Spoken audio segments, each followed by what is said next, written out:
Hi all, வணக்கம் and welcome. இது நம்ம சேனல், நம்ம பேசுவோம்.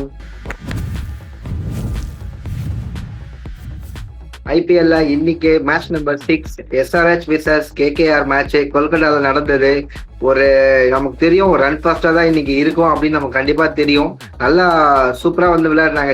எஸ்ஆர்ஹெச் ஃபர்ஸ்ட் பேட்டிங் பண்ணி 222 நினைக்கிறேன், 226 சாரி, நல்ல ஒரு ஸ்கோர் போஸ்ட் பண்ணாங்க. அண்ட் இன் ரிப்ளை கேகேஆரால ஒன்றும் பண்ண முடியல. பேட்டிங் டெப்த் நம்ம பார்த்துட்டோம், கிளியரா தெரிஞ்சிருச்சு அவங்களோட பேட்டிங் டெப்த் அந்த அளவுக்கு இல்லை. டாப் 4 அடிச்சாதான் உண்டு அப்படின்னு. ஸோ கேமரின் கிரீனும் பெருசா ஒன்றும் பண்ணல. So welcome back Raman and Saran. Welcome back guys. ஹாய்ண்ணா. ஹாய் சரண். ஸோ சரண், அடினாபுரம் லாங் பேக் கழிச்சு வந்திருக்கேன். ஸோ நான் உங்களிருந்து ஸ்டார்ட் பண்றேன் சரண். ஸோ மேட்ச் எப்படி பார்த்தியா? டாஸ் வின் பண்ணி சூஸ் டு பவுல் எடுத்தாங்க கேகேஆர். ஸோ அது ரைட் டிசிஷன் நினைக்கிறியா? அவங்களுக்கு ரைட் டிசிஷன் தான். பட் இயர்லி விக்கெட்ஸ் தான் ஏதோ குஷியலாக இருக்குன்னு நினைக்கிறேன். ஏன்னா இது வரைக்குமே சேஸ் பண்ண டீம் தான் வந்து இந்த ஐபிஎல் எல்லாருமே வின் பண்ணியிருக்காங்க. ஃபர்ஸ்ட் பேட்டிங் ஆடி ஒரு டீம் வந்து வின் பண்ணிக்கிறது இந்த மேட்ச் தான், இந்த 26 ஐபிஎல்ல. ஸோ அவங்க அதை பிலீவ் பண்ணி போனாங்களா இல்லை என்னன்னு தெரியல. பட் எனக்கு தெரிஞ்சு அவங்க சேஸபிள் டீம் தான். பட் ரஹானே ஏர்லியராக விக்கெட் எடுத்துட்டாங்க. பட் அந்த அளவுக்கு டெப்த் இருந்துச்சு தான், அடிக்கக்கூடிய டீம் தான். ஆனால் 226 கேட்ட வாய்ப்பு இல்லை. எஸ்ஆர்ஹெச்சோட பேட்டிங் கேக்குறேன். இல்ல அதுதான். எஸ்ஆர்ஹெச் பேட்டிங்கா? ஓகே. நான் கேகேஆர் எஸ்ஆர்ஹெச் பேட்டிங் வந்து எப்பவும் சொல்ற மாதிரி தான். நான் கடப்பாறை பேட்டிங் தான். சரியான ஒரு அடி அடிச்சிட்டாங்க. லாஸ்ட் டைம் வந்து மிஸ் ஆயிடுச்சு. இந்த டைம் அவங்கவுங்களோட பொசிஷனுக்கு அவங்கவுங்க வேலையை கரெக்டாக பண்ணாங்கன்னா எக்ஸாக்டாக ஹெட் வந்து எப்பயும் போல அந்த நல்ல கான்ட்ரிபியூஷன். அபிஷேக் சர்மா கிட்ட இருந்து அந்த ஃபயரி ஸ்டார்ட் நல்லா இருந்துச்சு. அண்ட் இஷான் கிஷன் தான் வந்து ரொம்ப எல்லாருமே பிலீவ் பண்ணாங்க. பட் இந்த மேட்ச் ஒரு சின்ன இதில் மிஸ் ஆகிட்டாரு. அண்ட் ஹென்ரிச் கிளாசன் அவர் வந்து வயசாயிடுச்சுன்னு சொன்னாலும் அந்த பவர் அப்படியே தான் இருக்குது. பவரும் குறையில, அப்படியே அந்த என்ன சொல்லுவாங்க, எத்தனை பேர் வேணா கூப்பிட்டு வாடா, என் பவர் இதுதான் அப்படின்னு சொல்லிட்டு நின்று ஆடுறாரு. நல்லா இருந்துச்சு. லாஸ்ட் மேட்ச் அனிகேத் சர்மா நல்ல டச் இருந்துச்சு. பட் இந்த பால் சிங்கிள் ரன்ல அவுட் ஆயிட்டாரு. இதுதானே முக்கியம். நிதிஷ்குமார் ரெட்டியோட 39 ரன்ஸ் வந்து ரொம்ப குரூஷியல் அந்த டைம்ல. ஏன்னா டக்குன்னு விக்கெட் போன டைம்ல அவர் கொஞ்சம் ஸ்லோவாக அவரும் கிளாஸ் நின்று எடுத்துட்டு போனாங்க கேமை. ஸோ நல்லா 39 ரன்ஸ் அது இம்பார்ட்டன்ட் ரன்ஸாக இருந்துச்சு அவங்களுக்கு. அண்ட் அதுக்கப்புறம் அவங்களோட பேட்டிங் அந்த இதுதான், அந்த இதுவே வந்து மேனேஜ் பண்ணிடுவாங்க. அவர் வந்து லாஸ்ட் மேட்ச் வந்து அந்த இதில் சொல்லியிருப்பாருன்னு நினைக்கிறேன். நிதிஷ்குமார் ரெட்டி வந்து எனக்கு பவர் ப்ளே பண்ணுறது தான் ரொம்ப பிடிக்கும், டெத் ஓவர்ஸ் தாண்டி அப்படின்னு சொல்லிட்டு அந்த சன்ரைசர்ஸோட ஈவெண்ட்டில் சொல்லியிருப்பார். பட் அதுக்கு கலாச்சிருப்பார் இஷான் கிஷன். என்னென்னா, ப்ரோ இவ வந்து டெத் ஓவரில் ஆடக்கூடிய பிளேயர், ப்ரோ நீ என்ன ப்ரோ பவர் பிளேயில் கேட்குறேன்னு சொல்லிட்டு அது இருந்துச்சு. ஆனால் அதுக்கேற்ற மாதிரி ஃபர்ஸ்ட் மேட்ச்சே அவர் பவர் பிளேயில் வந்து விளையாடினார். ஸோ அதை அவரால் ப்ரூவ் பண்ண முடியல. பட் இந்த டைமில் டெத் வரைக்கும் வந்தார். ஸோ நல்லா இருந்துச்சு அவரோட பேட்டிங்லாம். 226 வந்ததுக்கு முக்கிய காரணம் ஹென்ரிச் கிளாசன். அந்த ஸ்டேபிளாக கொண்டு போயிட்டு லாஸ்ட்டாக நல்ல கேமை கொண்டு வந்துட்டார் இவ்வளோ தூரத்துக்கு. அந்த 200ன்றது இந்த சீசனோட நார்மல் பேட்டிங் இதுவாக தான் இருக்குது. அதுக்கப்புறம் எவ்வளோ அடிக்கிறாங்களோ அதுதான் அந்த வின்னிங் ஸ்கோராக போயிட்டுருக்கு அப்படின்றது தான். அதை செட் பண்ணி வச்சது எஸ்ஆர்ஹெச் தான். பேசிக்காக சொல்லணும்னா இந்த T20 ஃபார்மேட்டையே வந்து பேட்டிங் கண்டிஷனுக்கு மாற்றினது அப்படின்னு பார்த்தா எஸ்ஆர்ஹெச் டீம் தான். அது எதுக்கு மேலே ஒரு பேட்டிங் டீம் தான் ஃபுல் அண்ட் ஃபுல் சொல்ல முடியும்.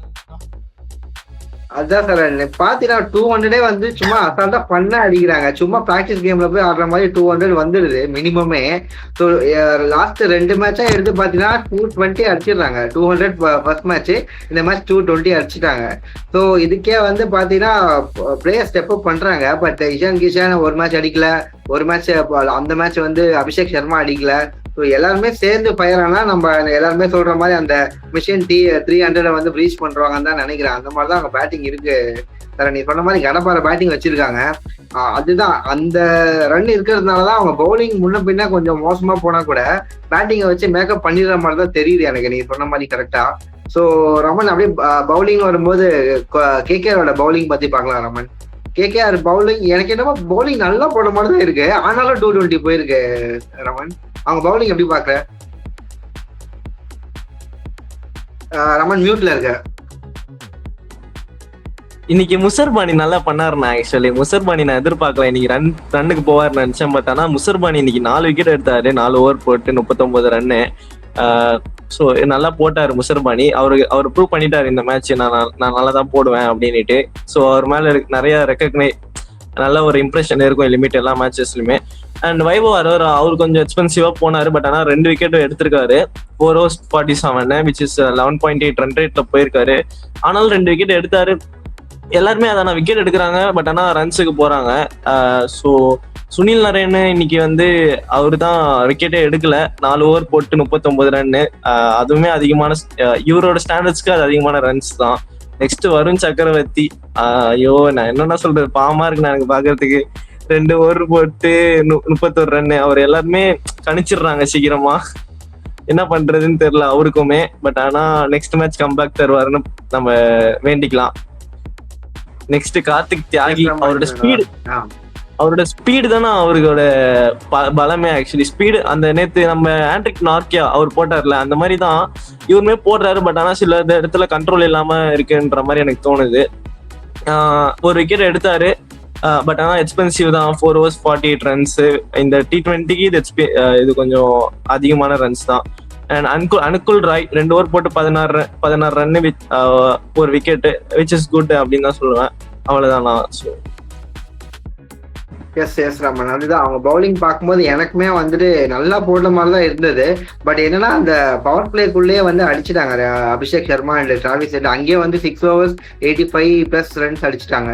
ஸோ அதனாலதான் திரும்ப அவங்க என்னதான் கம்பேக் பண்ணாலும் அந்த 10 ரன்ஸ் அண்ட் ஓவர்லயே இருந்ததுனால எல்லாருக்குமே ரன் ரேட் 10-12 இருக்கு.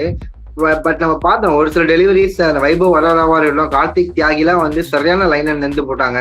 அந்த விக்கெட் டேக்கிங் டெலிவரிஸ் எல்லாமே சூப்பரா அந்த நமக்கே நம்ம பேசிட்டு இருந்தோம். அந்த ஒரு 140 ஸ்பீட்ல போட்டாரு. அது கிளாசனோட பிரில்லியன்ஸ்ல லைட்டா அப்படி தூக்கி விட்டாரு. கரண்டி ஷாட் மாதிரி 6 போயிடுச்சு. ஆனா பால்ல எதுவுமே தப்பு இல்லை. அது கிளாசனோட பிரில்லியன்ஸ்னாலதான் 6 போச்சு. அந்த மாதிரிதான் பேட்ஸ்மேன் ரிஸ்க் எடுத்துதான் 6 அடிச்சாங்க. பட் இவங்க பவுலிங் ஓகே டீசெண்டா தான் இருந்தது. பட் இருந்தாலும் 220+ போயிருச்சு ரமன்.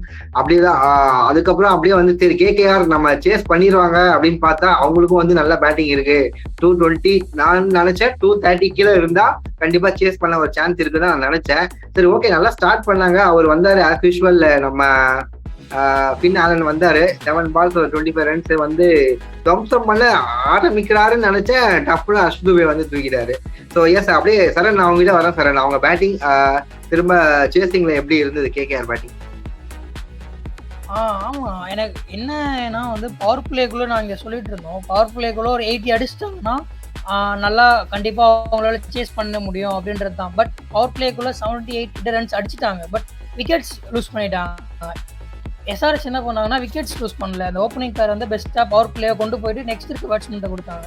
இவங்க ஏர்லியராக விக்கெட்ஸ் விட்டதால லாஸ்ட்டில் அவங்களுக்கு இன்னுமே பால்ஸ் இருந்துச்சு. அது சேஸபிள் தான். இந்த சேனில் 35 of 78 சம்வாட் இருந்தப்போலாம் ஈஸியாக சேஸ் பண்ணுற டீம் தான் அது. பட் விக்கெட்ஸ் இல்லை அவங்கக்கிட்ட.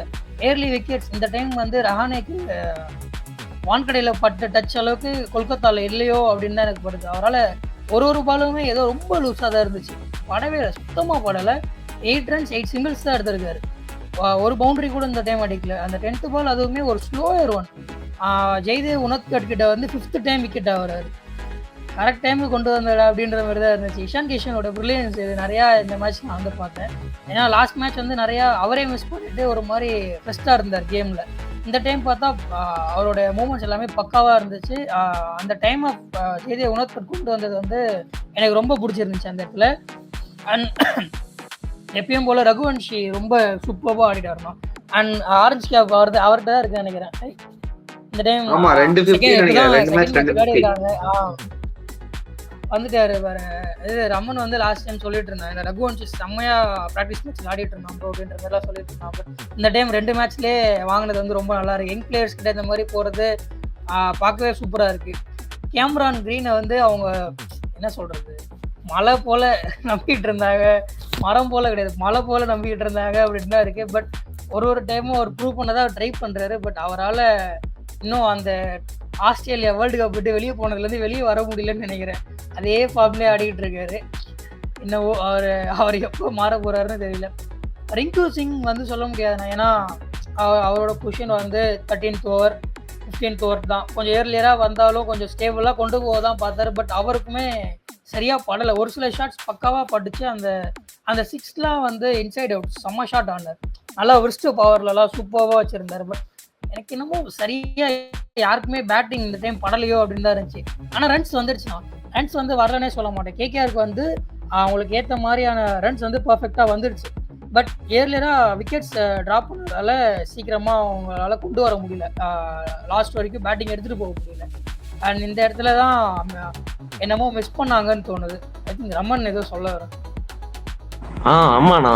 இதுல என்ன ஒண்ணா, புவர் ரன்னிங் பிட்வீன் த விக்கெட்ஸ்ண்ணா. Poor running between the wickets. என்னன்னா இவரு அந்த கேமரன் கிரீனும் ரகுவன்ஷும் ஒண்ணு பண்ணிருப்பாங்க நடுவுல. ஓடி வாங்க அந்த பிளேயிங்லயே அப்படியே பிச்சிலே விளையாடி இருப்பாங்க ரெண்டு பேரும். யார் அவுட் ஆனே தெரியாம ரகுவன்ஷு போயிருப்பாரு. திருப்பி ரகுவன்ஷு வந்தோடனே கிரீன் தான் அவுட் அப்படின்னு சொல்லி கிரீன் அமைச்சிருப்பாங்க.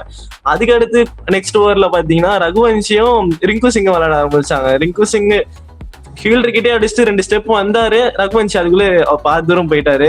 அவராலுமே கம்ப்ளீட் பண்ண முடியல. ரகுவன்ஷியும் அவுட் ஆயிட்டு. இது poor running between the wickets. கொஞ்சம் நல்லா பேசி இன்னும் கொஞ்சம் பண்ணியிருந்தாங்கன்னா கண்டிப்பா கிரீனுமே ஆடி இருப்பாருன்னு தான் எனக்கு தோணுச்சு ஆக்சுவலி. எனக்கு டீம் ஃபுல்லா அமைஞ்சிருக்கு அப்படின்றதால எனக்கு ஒரு சரியான அண்டர்ஸ்டாண்டிங் இன்னும் வரலையோ அப்படின்னு தோணுது. ஏன்னா ரிங்கு சிங் கிட்ட என்ன பிரச்சனைனா, அவர் வந்து ஏற்கனவே ஒரு 5 டைம் டூபே விக்கெட் எடுத்திருக்காரு ரன் அவுட்ல. அவரை வந்து நம்ம குறை சொல்ல முடியாது. ஏன்னா அவர் ரன் ஓடினாலே டூபே அவுட் அப்படின்ற மாதிரி தான் இருக்கு. இப்போ ரன் ஓடி இவரை விக்கெட் பண்ணியிருப்பாரு. ஸோ அவங்க டீமுக்குள்ள ஒரு நல்ல அண்டர்ஸ்டாண்டிங் வரணும் அப்படின்றது. ஏன்னா எல்லாருமே புது பிளேயர்ஸ். எங்கே கேப்டன் அண்டு ஒரு 4 பேர் தவிர பவுலிங்ல இருக்கவங்க. அண்ட் கேமரான் கிரீன் எல்லாருமே இப்போ கொண்டு வந்தவங்க தான். ஃபின் ஆலனா இருக்கட்டும். எனக்கு அவங்களுக்குள்ள இன்னும் ஒரு அந்த அண்டர்ஸ்டாண்டிங் வரலையோ அப்படின்னு தான் வந்து நம்ம நான் பார்க்குறேன். அண்ட் ரிங்கு சிங் அந்த இடத்துல வந்து நான் என்ன எதிர்பார்க்குறேன்னா, ரமன்தீப்மே வந்து ஒரு பவர் ஹிட்டர் தான். பட் இன்னைக்கு என்னமோ அவர் கேமை வந்து ஒரு மாதிரி ஸ்டேபிளாக கொண்டு போயிருப்பாரோ அந்த இடத்துல. ஏன்னா நம்ம லாஸ்ட் ஏஷியா கப்லேயோ அது இதுலேயே சம்மோட் பார்த்தோம் நினைக்கிறேன்.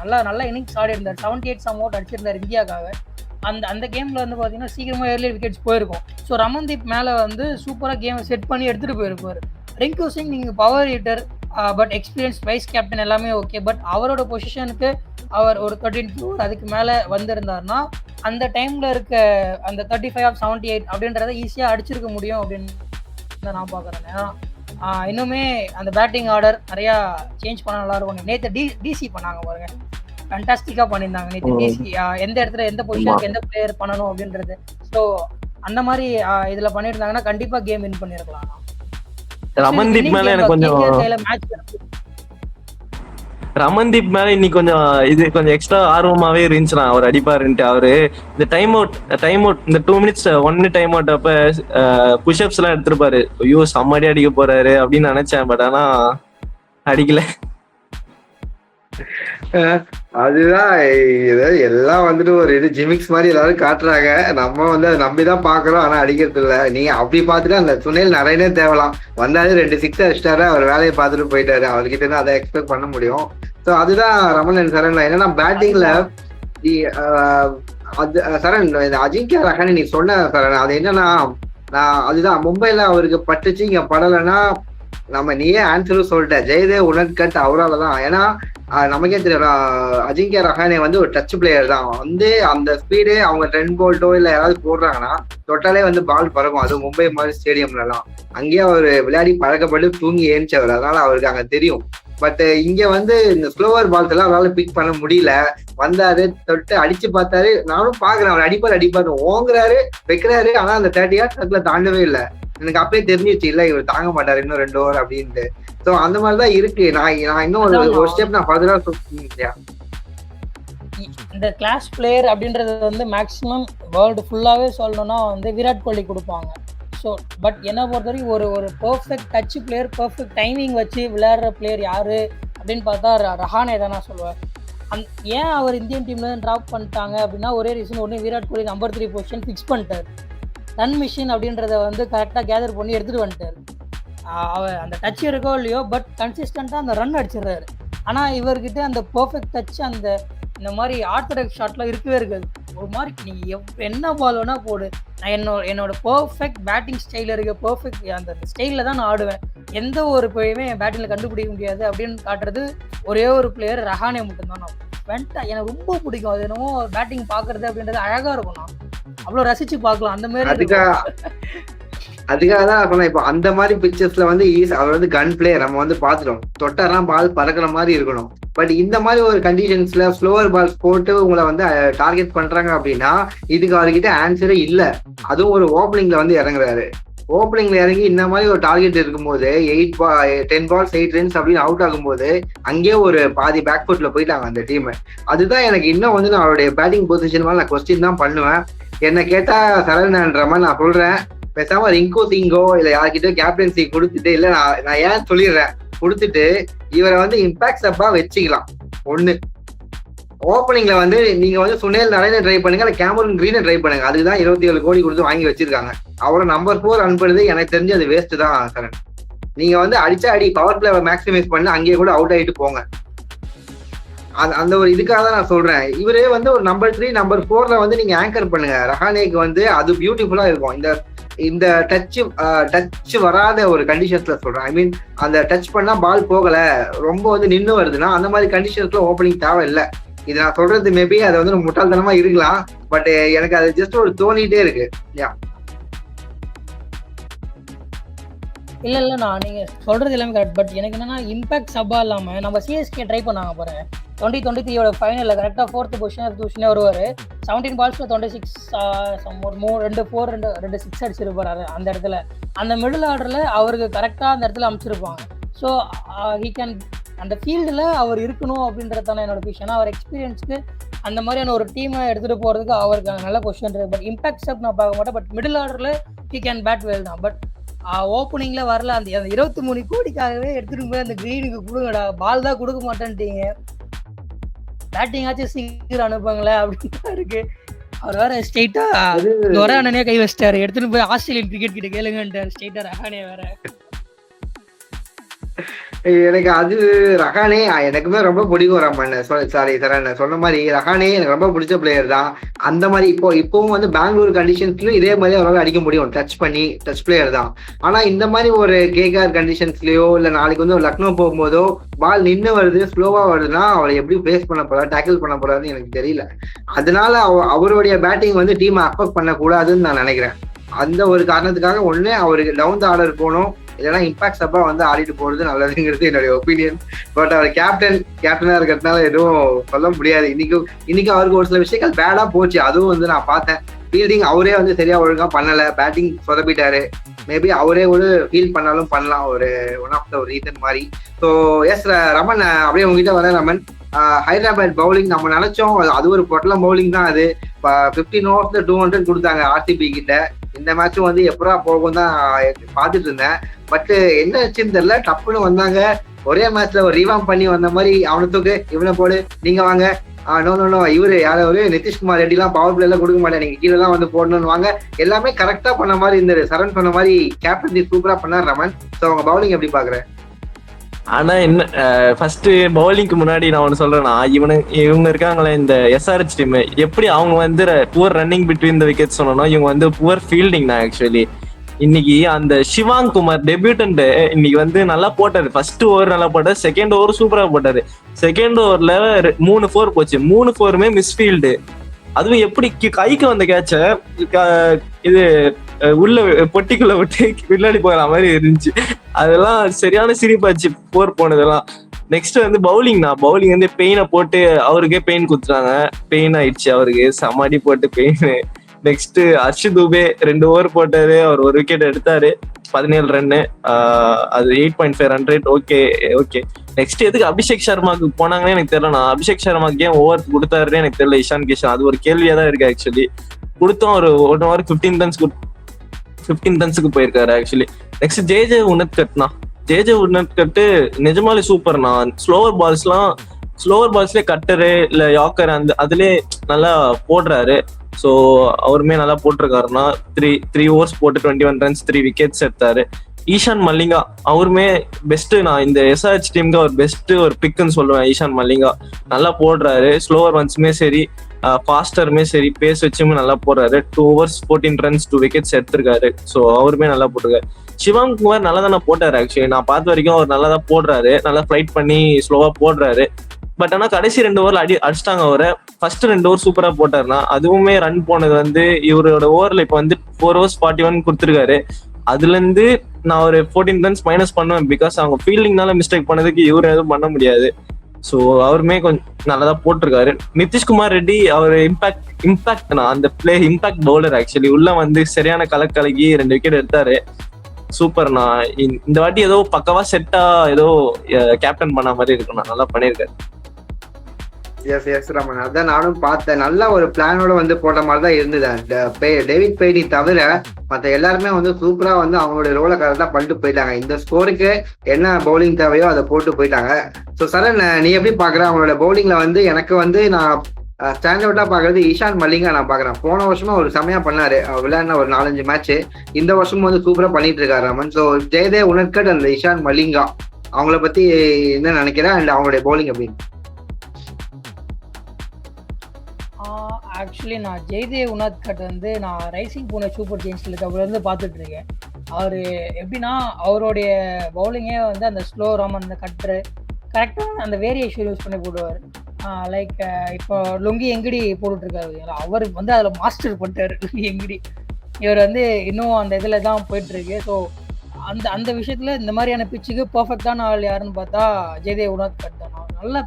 நல்லாவே போடுவார். நிறையா பால்ஸ் வந்து ஆக்சுவலி யாருக்கு சொல்கிறது, இவர் ரஹானேக்கு வந்து ஸ்டார்டிங்கில் நிறையா பால் வந்து எந்த மாதிரியான பிச்சஸில் திருப்பணும் அப்படின்றத பர்ஃபெக்டாக எக்ஸிக்யூட் பண்ணார். அந்த ஸ்லோயர் ஒன் வந்து அது ஏர்லியராக பேட்டை பிக் பண்ணிட்டார். பார்த்தீங்கன்னா அந்த இடத்துல வந்து அது ஷார்ட்டே இல்லை, அவ்வளோ தூரம் இதுவே தேவையில்லை. ஆனாலுமே கரெக்டான பொசிஷனில் கரெக்டாக சுற்றி விட்டார். அந்த விஸ்ட்டை எப்படி தான் அது கரெக்டாக பண்ணுறாருன்னு தெரியல. அந்த ஸ்லோயர் ஒன் பேஸில் போடுற பேஸ் பவுலர்ஸ்க்கு எக்ஸாக்டாக சூப்பராக போட்டுட்ருக்காரு அவர். அந்த விஷயத்தில் பாராட்டியா அவரோட ஜெயதேவ். அண்ட் இஷான் மலிங்கா அவர் எனக்கு தெரிஞ்சு இவங்களுக்கு ஒரு பர்ஃபெக்டான இம்பேக்ட் பவுலிங் சப்பா வந்து இந்த வருஷம் ஃபுல்லாக இருக்க போகிறாருன்னு ஷோராக தெரிஞ்சிச்சு. ஏன்னா நல்லாவே போட்டுட்ருக்காரு. பட் இந்த டைம் என்னவோ அவரோட ஆக்ஷனில் ஸ்லைட் சேஞ்சஸ் இருக்கோ அப்படின்றத ஏதோ நான் பார்த்த மாதிரி இருந்துச்சுன்னா. ஏன்னா லைக் பத்திரானா வந்து ஒரு டைம் வந்து அந்த சைடு ஆம்லேருந்து நம்ம கொஞ்சம் மேலே ட்ரை பண்ணிட்டு இருந்தார். அந்த டைம் வந்து கொஞ்சம் அடி வாங்கினார். ஸோ இவருக்குமே கொஞ்சம் அந்த வேரியேஷன்ஸ் நிறையா இருக்குது அப்படின்ற மாதிரி தான் இருக்குது. நிறையா ஒர்க் பண்ணியிருக்காரு போல் அவருடைய பவுலிங் லைனில் அண்டு பவுலிங் ஆக்ஷனில். இந்த டைம் பார்க்கவே நல்லா இருக்குது. ஸோ எஸ்ஆர்ஹெச் பவுலிங் டீம் கொஞ்சம் கேம் வர வர ஸ்ட்ராங் ஆகிட்டே போகிறாங்களோ இல்லை பிச் கண்டிஷன்ஸ்க்கு ஏற்ற மாதிரியான அவங்க டீம் அந்த இதுக்கு கரெக்டாக ஒர்க் ஆகுறாங்களோ அப்படின்றது தான் இருக்குது. எஸ் ரமன், எஸ் சார், அதான் நான் பார்த்தேன். எஸ், நீ சொன்ன மாதிரி பவுலிங் நல்லாவே பண்ணிட்டு இருக்காங்க. அந்த ஒரே ஒரு சேஞ்ச், அந்த டேவிட் பெய்னிக்கு பதிலாக வந்துட்டு அவங்க அந்த பிரைடன் கர்ஸ்னு ஒருத்தர் உள்ள இருக்காரு, இந்த இங்கிலாந்து பவுலர். அவரை கூட யூஸ் பண்ணலாம். அவர் எப்படி போடுவாருன்னு நம்ம பார்த்தா தெரியும். மேபி பேட் கமின்ஸ் வர வரைக்கும், இல்லை பேட் கமின்ஸ் சீக்கிரம் வந்துட்டா இன்னும் நல்லது. அவங்களுக்கு இன்னும் வந்து அவங்களுடைய பவுலிங் வந்து ஸ்ட்ரென்தன் ஆயிடும். அதுக்கே நீ பார்த்தீங்கன்னா அந்த ஒரு பவுலர் ஸ்பின்னர் தீஷன் அன்சாரின்னு ஒருத்தர் லாஸ்ட் இயர் செமையா போட்டிருப்பாரு. அவருக்கு இன்னும் இன்ஜுரின்னு நினைக்கிறேன், அதனாலதான் அவர் இன்னும் பிளேயிங் லெவன்ல வரல. அவரும் ஃபிட் ஆயிட்டாருன்னா நீ சொன்ன மாதிரி ஓரளவுக்கு அவங்களுடைய பேட்டிங்கை வச்சுக்கிட்டு இந்த ஒரு பவுலிங்கை வச்சு அழகா வந்துட்டு போயிடலாம் தான் நினைக்கிறேன். நீ சொன்ன மாதிரி இன்னைக்கு பார்க்கும்போது ஒரு அளவுக்கு கம்ப்ளீட் டீமா இல்லைனாலும் ஒரு டீசென்டான ஒரு டீம் மாதிரி தெரிஞ்சது. எஸ்ஆர்ஹெச் வந்து அவங்க 10th பிளேஸ்ல முடிக்கிற மாதிரிலாம் இல்ல, ஒரு இப்போதைக்கு ஒரு 6-7ல முடிக்கிற மாதிரி இருக்காங்க. அங்க இருந்து அவங்க டாப் 4க்குள்ள வர்றதுக்கு என்ன மாதிரி இம்ப்ரூவ்மெண்ட் பண்றாங்க நம்ம பார்க்கலாம் ரமன் அண்ட் சார் நெக்ஸ்ட் மேட்சஸ்ல. So yes, so Raman, final thoughts என்ன இந்த மேட்ச்? ஃபைனல் தாட்ஸ் எனக்கு தெரிஞ்சு கேகேஆர் உள்ள வரதுக்கு சான்ஸ் இல்லைண்ணா. ஆக்சுவலி இந்த டாப் 4 வரதுக்கு சான்ஸ் இல்லைன்னு இப்போதைக்கு எனக்கு சொல்ல தோணுது, ஏன்னு தெரியல. பட் ஆனால் எஸ்ஆர்ஹெச் இப்போ 6th பொசிஷன்ல இருக்காங்க. மைனஸ்ல இந்த ரன் ரேட்டை பிளஸ் கொண்டு வந்திருக்காங்க, விச் இஸ் பாசிட்டிவ் சைன் அவங்களுக்கு. இந்த மாதிரி இருந்து விட்டோம்னா அவங்க கண்டிப்பா அவங்களும் டாப் 4 வரதுக்கு சான்ஸ் இருக்கு ஆக்சுவலி சொல்ல போனா. ஸோ பார்ப்போம், நான் வெயிட் பண்ணி பார்ப்போம். ஓகே, ஸோ சரண், என்னோட தாட்ஸ்? அதான் நான் என்ன நினச்சேன்னா இந்த டைம் கண்டிப்பாக கேகேஆரும் சேஸ் பண்ணிவிடுவாங்க அப்படின்ற மைண்ட் செட்டில் தான் நான் வந்து செகண்ட் இன்னிங்ஸ் பார்க்க ஸ்டார்ட் பண்ணேன். பட் கொஞ்சம் லாஸ்ட் டைமே வந்து அவங்க பேட்டிங்கில் இருந்த சொதப்பல் அதே மாதிரி தான் இந்த டைமும் வந்து இருக்குது. ஷூர் தான், நான் ரமணா சொன்ன மாதிரி கேகேஆர் என்னமோ மேலே வருவாங்க அப்படின்ற நம்பிக்கை இல்லை. அண்ட் எஸ் நான் இல்லை, அங்கதான் இப்போ நீ பேட்டிங் கொஞ்சம் சொதப்பிட்டாங்கன்னு நம்மளும் நம்ம இப்போ பார்த்தோன்னே தெரிஞ்சிருச்சு. ஸோ அந்த சொன்ன மாதிரி இந்த ரஹானேக்கு பதிலாக மேபி டீம் ஷேஃபர்டே ட்ரை பண்ணலாமா? அவங்க கண்டிப்பா ஆல்ரெடி 2 மேட்ச் லாஸ் ஆயிட்டாங்க. ஆல்ரெடி 2 மேட்ச் வந்து லாஸ் ஆயிட்டாங்க. இதுக்கு மேலேயுமே வந்து அவங்க இதே மாதிரி எக்ஸ்பெரிமெண்ட் பண்ணாங்கன்னா லாஸ்ட் டைம் சிஎஸ்கே இப்படி பண்ணி தான் சம்மடி வாங்கினாங்க. 3 முப்படையினரை வச்சு ரொம்ப காமெடி பண்ணிட்டாங்க. அதே மாதிரி பண்ணாமல் கொஞ்சம் நிறையா சேஞ்சஸ் பண்ணிட்டு இருந்தாங்கன்னா எனக்கு தெரிஞ்சு நல்லா இருக்கும்னு தான் தோணுது. ஏன்னா ஏதாச்சும் நீங்கள் ஒரு சேஞ்ச் பண்ணி அந்த டீம் டக்குன்னு ஃபிட் ஆகிடுச்சு அப்படின்னா நீங்கள் அதே கேம் அடுத்த இதுக்கு எடுத்துகிட்டு போகலாம் இல்லையா? சேஞ்ச் பண்ணலாம், நான் ஷோராக ட்ரை பண்ணலாம். நீங்கள் எப்படியோ பவுலிங் கொடுக்க போகிறதுல 23 கோடி வெளியாச்சும் உட்கார வைங்க. நீங்கள் சும்மா தான் கொடுக்க போகிறீங்கன்னு தெரிஞ்சு போச்சு. அதுக்கு அவரை கூட வெளியே உட்கார வச்சுட்டு அவரை ஓப்பனிங் ஆட வச்சுட்டு போயிடலாம். கரெக்ட் தான். ஏன்னா நான் அந்த ப்ராக்டிஸ் செஷன் வீடியோஸ் எல்லாம் பார்த்தேன். கேமரூன் கிரீன் சும்மா அப்படியே ஃபுல் ரிதம்ல ஓடி வந்து ஸ்டெம்பை உடைச்சாரு. கரெக்டா மிடில் ஸ்டெம்ப் பறக்குது பவுலிங்ல. என்னப்பா பரவாயில்ல, அப்ப அடுத்த மேட்ச்க்கு ரெடி ஆயிட்டாரு தான் நான் நினைச்சேன். பார்த்தா பால் கையிலே கொடுக்க மாட்டாங்க. அவருக்கு என்ன இதுல மைண்ட் செட்ல இருக்காங்கன்னு எனக்கு தெரியல. நீ சொன்ன மாதிரி அவங்க மேனேஜ்மெண்ட், அவங்க பேட்டி இனிமே அவங்க கையில தான். 2-2 தோத்துட்டு வரும்போது ஏதாச்சும் சேஞ்சஸ் கொண்டு வந்தது ஆகணும் சார். நீ சொன்ன மாதிரி அது யார் மேல இருந்தாலும் அவங்க கை வைக்கட்டும். சேஞ்ச் நடந்தா அதெல்லாம் நல்லதுனால தான் நமக்கு ஓகே மேட்ச் இன்னும் டோர்னமெண்ட் இன்ட்ரெஸ்ட் ஆகும். அண்ட் எஸ் ரமன் நீ சொன்ன மாதிரி நானும் அதான் பாக்குறேன். கேகேஆர் இப்போதைக்கு கொஞ்சம் பேக் ஃபுட்ல தான் இருக்காங்க. அவங்க திரும்பவும் ரிவாம் பண்ணி ஹைதராபாத் இன்னைக்கு பண்ண மாதிரி ஏதாவது சேஞ்சஸ் பண்ணி மேல வந்ததா உண்டு நான் நினைக்கிறேன். ஸோ எஸ், இதுதான் இன்னைக்கு மேட்ச். இன்னைக்கு மேட்ச்ல வந்துட்டு ஒரு ஸ்டாண்ட் அவுட் பிளேயர் 2 பேர் சொல்லுங்க, ரமன் அண்ட் சரண். ஸோ ரமன். இன்னைக்கு ஸ்டாண்ட் அவுட் பிளேயர் வந்து கேகேஆர்ல வந்து நான் வந்து இவரு சொல்லுவேனா, ரகுவன்ஷி சொல்லுவேனா. ரகுவன்ஷி சூப்பரா ஆடினாரு. நான் சொன்ன மாதிரி அவருக்கு ஒரு இம்ப்ரெஷன் கிரியேட் பண்ணியிருக்காரு. நல்லா ஆடுவார் நினைக்கிறேன் கம்மிங் ஐபிஎல் மேட்சஸ்ல. நெக்ஸ்ட் வந்து பாத்தீங்கன்னா எஸ்ஆர்ஹெச்ல பிளேயர் வந்து அபிஷேக் சர்மா எனக்கு நல்லா ஆடினாரு. ஆக்சுவலி அபிஷேக் சர்மாவும் நல்லா ஆடினாரு, நல்லா ஸ்டார்ட் பண்ணாரு. ஸோ அதுதான். ஓகே, ஸோ சரண். எஸ்ஆர்ஹெச் பொறுத்த வரைக்கும் நான் அந்த இன்னிங்ஸை ஸ்டேபிளாக கொண்டு போனது இந்த மேட்ச்சில் பொறுத்தளவுக்கு கிளாசன் தான். ஏன்னா அவரோட ரன்ஸ் வந்து வரலன்னா கண்டிப்பாக கேகேஆரோட மைண்ட் செட் வேறு மாதிரி இருந்திருக்கும். அவங்களோட அட்டாக்கிங் பொசிஷனுமே வேறு மாதிரி பண்ணியிருப்பாங்க. ஸோ அந்த 52 ரன்ஸ் வந்து நான் ரொம்ப க்ரூஷியலாக பார்க்குறேன். ஏன்னா அந்த டைமில் வந்து கேமை நின்று எடுத்துகிட்டு போகணும் அப்படின்னு ஒரு எக்ஸ்பீரியன்ஸ் பிளேயராக அவர் நல்லா காமிச்சார் இந்த டைம். ஸோ ஃபார் மீ எஸ்ஆர்ஹெச்சில் வந்து ஹென்ரிச் கிளாசன். அண்ட் கேகேஆர் பொறுத்தளவுக்கு நான் இந்த டைம் பேட்டிங் தாண்டி நான் பவுலிங் முசர்பானி போகிறேன்னா. ஏன்னா நிறைய வேரியேஷன்ஸ் இந்த டைம் சூப்பராக ட்ரை பண்ணார். லாஸ்ட் டைம் வந்து ஃபுல்லர் லென்த் அண்டு நல்லாவே ஃபுல் பேஸ் கொடுத்துட்டு இருந்தார். இந்த மேட்ச் வந்து கரெக்டாக பிச் கண்டிஷன் அனலைஸ் பண்ணி ஸ்லோயர் ரன்ஸ் நிறைய யூஸ் பண்ணார், கட்டர்ஸ் நிறைய போட்டுட்டு இருந்தார். ஸோ அதில் தான் அந்த 4 விக்கெட்ஸுமே சூப்பராக எடுத்தாருன்னு நினைக்கிறேன். ஸோ கேகேஆருக்கு நான் முசர்பானிக்கு போகிறேன். Okay sir. ஸோ அதான் நான் கேகேஆர்ல இருந்து நானும் ஒரு பவுலரே சொல்றேன். நான் வந்து வைபவ் அரோரா சொல்றேன் சரண் ரமன். என்னன்னா அவர் வந்து பார்த்தா எக்கனாமி வந்து 10க்கு மேலதான் இருக்கும். பட் அந்த 17th ஓவர் நான் பார்த்தேன், கரெக்டா 2 பால்ல 2 விக்கெட் எடுத்திருப்பாரு. ஆனே ஹேட்ரிக் இருந்திருப்பாரு. அந்த 2 பாலுமே பாத்தீங்கன்னா ஒரு பால் ஷார்ட் பாலு, அடுத்த பால் வந்து அந்த டிப்பிங் யாக்கர் கரெக்டா விட்டு அந்த சலீல் அரோராக்கு வந்து யாக்கர் ஸ்டெப் மிடில் ஸ்டெம்ப் நச்சுன்னு வந்து அடிச்சிருக்கும். ஸோ கரெக்டா அந்த 2 பால் போட்டது எனக்கு ரொம்ப பிடிச்சது. நல்லா போட்டாரு, அப்பப்போ 6ம் கொஞ்சம் கொடுத்தாரு. பட் கரெக்டான டெலிவரிஸ் நீ இன்னைக்கு பாத்தீங்கன்னா அந்த கிரீன் டாட் பால்ஸ் ஒன்று போடுவாங்கல்ல ஸ்டார்ட் பால்ஸ்ல, அதுல வந்து most number of dot balls வந்து இவர் தான் இன்னைக்கு மேட்ச்ல. ஸோ நல்லா போட்டாரு. அப்கமிங் மேட்சஸ்ல ஒரு நல்ல பிச்சர்ஸ் கிடைச்சா, ஒரு சண்டிகர் மாதிரி பிச்சர்லாம் கிடைச்சா நல்லா போடுவாருன்னு நான் நினைக்கிறேன் அவர் ஃபியூச்சர்ல. ஸோ எனக்கு வந்து அவரு ரொம்ப பிடிச்சது பவுலிங் இன்னைக்கு. அண்ட் கேகேஆர்ல எஸ்ஆர்எஸ்ல வந்து நான் வந்து நிதிஷ்குமார் ரெட்டி சொல்றேன். யூஸ்வலா நான் வந்து நிதிஷ்குமார் ரெட்டி ஃபேன் கிடையாது, அவ்வளவா பிடிக்காது. பட் ஆனா இன்னைக்கு வந்து அவர் நல்லா பண்ணாரு அப்படிங்கிறத விட அவரை சூப்பரா யூஸ் பண்ணா இஷான் கிஷன். கரெக்டா எப்ப ஆட வைக்கணுமோ அந்த ஒரு 14 ஓவர்ஸ்க்கு அப்புறம் கொண்டு வந்து ஆட வச்சாங்க. அண்ட் நீ சொன்ன மாதிரி பவுலிங் வந்து பவர் பிளே எல்லாம் கொடுக்காம கரெக்டா அந்த 7 to 15 எப்ப தவிர 2 ஓவர் கரெக்டா 2 க்ரூஷியல் விக்கெட்ஸ் எடுத்துட்டு போயிட்டாரு. ரிங்கு சிங்கோட ஒரு விக்கெட் அதுல இருக்கும். ஸோ கரெக்டா அவரை யூஸ் பண்ணாங்க, அவரும் கரெக்டா டெலிவரி பண்ணாரு. அது எனக்கு ரொம்ப பிடிச்சிருந்தது. ஸோ 2 பிக்கு எனக்கு இன்னைக்கு அதுதான் ரமணன் சரண். ஸோ எஸ், இன்னைக்கு கேகேஆர் திரும்பவும் அன்பார்ச்சுனேட்லி 9. எஸ் சரண். எனக்கு என்னமோ வருண் நான் வந்து ஒரு மேட்ச் இல்லை ஒரு 2 மேட்ச் வெயிட் பண்ணி பார்க்கலாமோ அப்படின்னு தோணுது. ஏன்னா கண்டினியூவாக அவர் ஆடிக்கிட்டே இருக்காரு. ஏன்னா பார்த்தீங்கன்னா போனதும் ஆடினாரு, அதுக்கப்புறம் வந்து வேர்ல்டு கப்பும் ஆடுறாரு, ரெஸ்டே இல்லாமல் அப்படியே ஒரு மாதிரி போயிட்டே இருக்காருன்னு தோணுது. இந்த சீக்கா ஒரு இதில் சொல்லியிருப்பாரு, அவங்களோட டைம்ல வந்து இந்த மாதிரியான பிளேயர்ஸ் வந்து சரியா பெர்ஃபார்ம் பண்ணல அப்படின்னா சம்வாட் அவரை வெயிட் பண்ண வச்சுட்டு வெளியே இருந்து நீங்கள் மேட்சை பாருங்கள். கேம் வந்து அப்போ தான் உங்களுக்கு இன்னும் நல்லா அண்டர்ஸ்டாண்ட் ஆகும். அப்போ தான் வந்து நீங்கள் என்ன சேஞ்சஸ் பண்ணணுன்றது உங்களுக்கு தெரியும் அப்படின்றத வந்து கிளியராக அதில் சொல்லியிருப்பாரு. ஸோ எனக்கு என்னமோ சம்வாட் ஒரு மேட்சோ இல்லை ஒரு 2 மேட்சோ நீங்கள் வெயிட் பண்ணி பாருங்களேன்.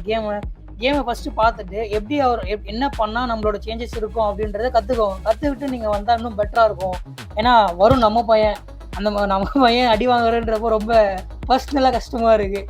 அதனால தான் வந்து பரவாயில்ல ஒரு மேட்ச் உட்காரலாம், ஒரு சின்ன ரெஸ்ட்டு அப்படின்னு சொல்லிட்டு கூட உட்காந்து சீரியஸாக அப்படி வந்தால் என்ன ஒரு கம்பேக் கொடுக்க முடியுமோ அப்படின்னு தோணுது.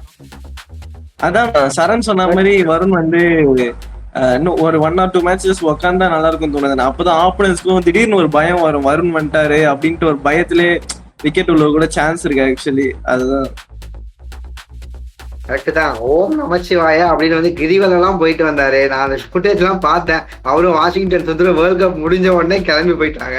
சரி பரவாயில்ல, ஏதோ போயிட்டு நேர்த்திக்கடன்லாம் ஏதாவது இருந்திருக்கும், வேர்ல்ட் கப் வின் பண்ணியிருக்காங்க, சரி போய் செலுத்திட்டு வந்து திரும்பவும் நல்லா போடுவாங்கன்னு தான் பார்த்துட்டு இருக்கேன். ஆனா அவளுக்கு கை வந்து வரவே மாட்டேங்குது, நம்ம எக்ஸ்பெக்ட் பண்ற மாதிரி போடவே மாட்டுறாரு. நீ சொல்றது கரெக்டா சார். என்னன்னா இப்போ இதே கேஸ் தான் நம்ம வந்து சஞ்சுவுக்கும் நம்ம பார்த்தோம். சஞ்சு வந்து அந்த சீரியஸ்ல ஃபுல்லா அடிக்கவே இல்லை, வேர்ல்ட் கப் முன்னாடி சொல்றேன், அந்த நியூசிலாந்து சீரியஸ்ல.